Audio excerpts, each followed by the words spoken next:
States as a whole, you look at 5.6 million policies, 3.6 billion annually paid in premiums, $1.3 trillion in coverage. That's the liability of the National Flood Insurance Program. About 2 million claims to date and $45.5 billion in claim payments. Now, prior to Sandy, the National Flood Insurance Program was $18.8 billion in debt. Most of that is attributed to Katrina, and that was when the program went deeply in debt. And Congress had been debating for years. Can I use debate and Congress in the same sentence? Congress had been debating for years about what to do about this debt. Do we write it off? Do we force them to come up with some way of paying it off? When the program goes into debt, they're authorized to borrow money from the federal treasury. That's where the taxpayer gets involved.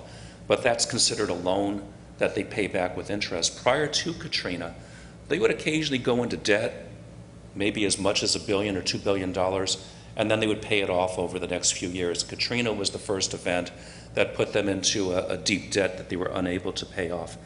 And then Sandy came, and between New York, New Jersey, Connecticut, Rhode Island, and there were also some damages in the southern states, estimate about $9 billion more to be added to that debt. So the way the program worked prior to Katrina, it was largely self-supporting. It would go into debt, it would come out of debt. But the policy structure was never set up to handle catastrophic events. So the fund was never capitalized. Usually if you have an insurance fund, there's a capitalization, there's a minimum amount that must be set aside to pay for expected liabilities.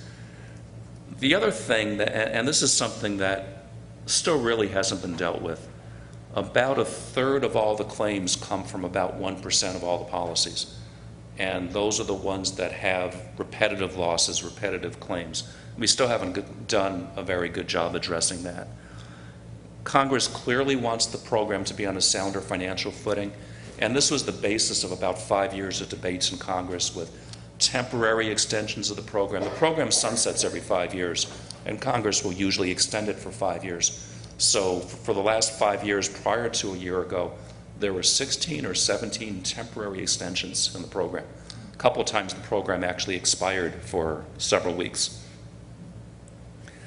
So Congress in July of last year passed the Biggert Waters Flood Insurance Reform Act. It extended the flood insurance program for 5 years, and it made a lot of changes. And I'm going to focus, it does a lot more than just the insurance side, but I'm going to focus on the insurance side. So, but beyond the insurance side, it makes changes to the way mapping is done. It makes changes to some of the flood mitigation programs. It makes some changes to how levees are considered. It makes some changes, allows community development block grant funds to be used for building code enforcement of the flood standards. And it authorizes a couple of dozen studies. So I don't know if you can read this very well. I hope you can. And this gets a little bit wonkish, but structures are divided into pre-firm and post-firm. FIRM stands for Flood Insurance Rate Map. Every municipality in the program has some date that they came into the program, that they got their first flood map. For most communities in New York, it's somewhere from the late 70s to about the mid to late 80s when communities got their first map. So any structure